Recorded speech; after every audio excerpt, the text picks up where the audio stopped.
Hello everyone! Now during FNAF 2, we see the toy animatronics, a brand new, attack the night guard throughout his 5 nights. And this is where things get interesting, because why did they attack him? Is it because of their AI programming, or is it because they're possessed? And if they are possessed, by who? Well, we're going to be solving that mystery today, my friends. And finding out once and for all if they're haunted or not. Now immediately there's an argument against them being possessed because the phone guy says this. They've spent a small fortune on these new animatronics. Facial recognition, advanced mobility. They even let them walk around during the day.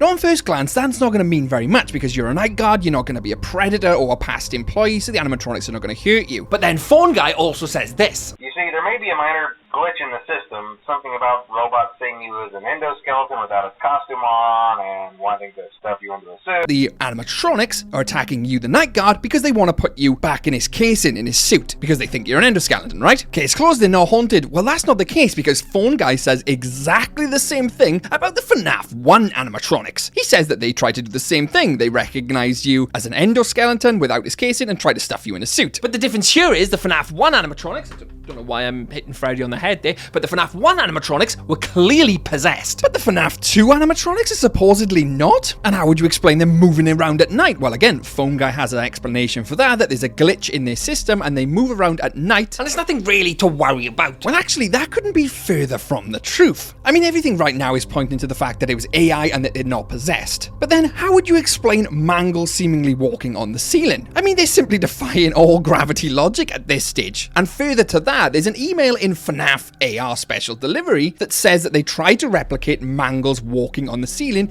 and couldn't do it. Now, whether that's because they lacked the technology, which I highly doubt because they were trying to remake Mangle in the future, or that they were seemingly possessed. But you might be thinking, well, if they were possessed by who? Because we know the original MCI are possessing the withered animatronics. So who would possess these new toy animatronics? Well, one of the working theories is that the fact that they use the withered for parts for the toy animatronics, which would mean that parts of their soul are in these toy animatronics now as well as the withereds. I mean, that kind of makes sense, right? But if you actually look at some of the withereds' designs, they're not missing any parts at all. Toy Chica, are you the best? Toy Chica, are you possessed? Sure, you could say Chica's missing her arms, Bonnie's missing one arm, but the rest of them? What parts would they have used? I mean, they still walk around and seem fully functional. So if you did say they used parts and that's the reason why they're possessed, I don't seem that to be the case. So the only thing right now we have to go on is that Mangle can walk on the ceiling. But that's where you're wrong. Because if you take a good look at Chica, you can actually see that white/silvery glow in her eyes. And that, in the books and novels, is a clear sign of possession. So when you see Chica, Mangle's one eye, the puppet, they have this white glow, indicating that they're possessed. And that Phone Guy's reasoning in FNAF 2, like in FNAF 1, is totally false. Which, let's be honest, this is Fazbear Entertainment, they're not going to tell you the truth in anything. But you could literally just say that it's a reflection from the light. I know it's a bit of a stretch, but you could. And even if they were possessed, who would they be possessed by? The original MCI is in the withereds, so it cannot be them. And this is where the Save Them kids come in, or the DCI. Phone Guy states that on night 4, the pizzeria is on lockdown and an investigation is taking place for a few days. And also that the first night guard they had left for reasons and conditions. Now that in itself is a little bit suspicious, but then on night 6, Phone Guy says this. Someone used one of the suits. We had a spare in the back, a yellow one.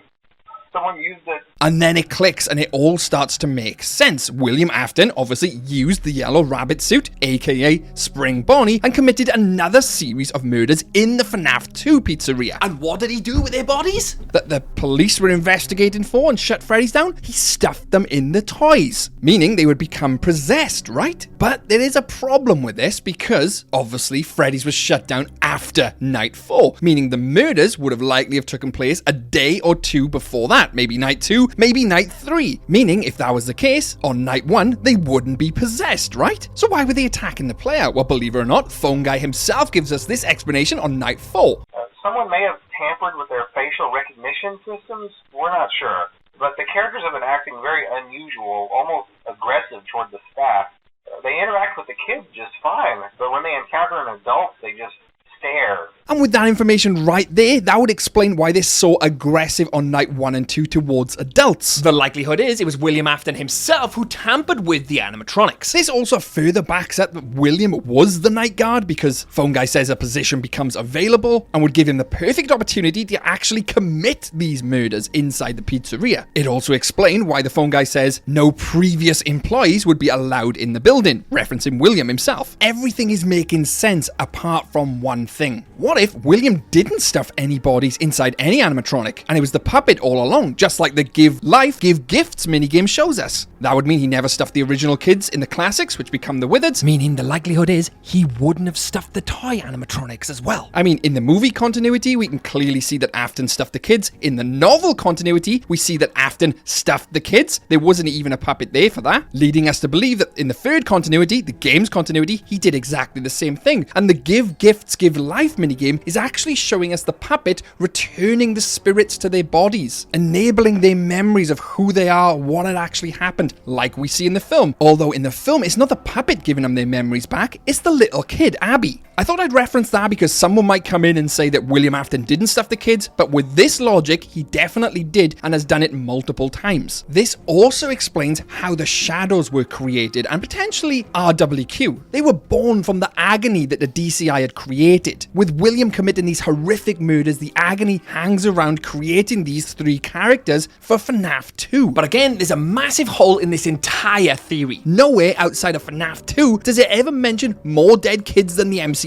I mean, it might reference the puppet as the 6th person, Golden Freddy in there as well, but never does it say 11 kids. Let's free 11 kids' souls. I mean, when we're playing the Happiest Day minigame, surely we'd be freeing 11 kids, not the 6. Quick breakdown would be 1 for Charlie, 5 for the MCI that happened in the first Freddys, and another 5 for the Save Them kids, which were murdered in FNAF 2, the second Freddys. And if you really wanted to, you could put a speculative 3rd set of kids in there from the Foxy Go Go Go minigame. The issue is, we never see these souls represented anywhere. We only see the original 5, 6 including Charlie. So does that mean then that the toy animatronics are not haunted because of this? Well, let's look at the evidence is stacking up here. Everything suggests that they are indeed haunted. The glowing eyes, attacking the night guard, what Phone Guy says, it all points to them being haunted. I mean, even the engineers themselves didn't have a logical explanation as to why the toy animatronics were moving around. Well, that's simple, because they were haunted. And we know at the end of FNAF 2, because of the newspaper clipping, that it says the toy animatronics were completely dismantled. But we know dismantling them doesn't move the spirit on. And here's where things get interesting and finally have some closure on their missing souls. You see, obviously after it was closed, they were scrapped, but the parts of the toy animatronics, endoskeletons, were later used to restore the withered counterparts for the 1993 animatronics. Fazbear Entertainment recycled everything. That means that they combined the spirits from the toys now into the refurbished animatronics for the FNAF 1 location. So in effect, there's multiple souls now in these original animatronics. We know multiple souls can inhibit one animatronics. We see it in the Stitch Wraith novels, we see it with Ennard, and potentially Golden Freddy. Then after FNAF 1, in the FNAF 3 arson, we see the animatronic toy heads in a box in the office. That's when the FNAF 3 location completely burns to the ground. With the toy animatronic heads in there, it sets them completely free, if they were tethered to the heads and not the animatronic bodies. So for the sake of this theory, we can say that the animatronic souls resided in the heads, which were left in the FNAF 3 location after they were dismantled. They got burned, freeing their souls, hence why we never see them again. And in a nutshell, meaning the toy animatronics were indeed possessed / haunted. Whew, we did it. We have solved whether they're possessed or not. Whew. That's a big one. That's what she said. But I'd love to hear your thoughts on this in the comments below. And something else to note about the toy animatronics, why does Chica remove her beak? I highly recommend watching this video out if you haven't already. There's plenty on the channel. Don't forget to share this with a friend if they love FNAF. Definitely go out there and share if they love FNAF. I'm Twisted from Twisted Animatronic. Stay safe out there, superstars.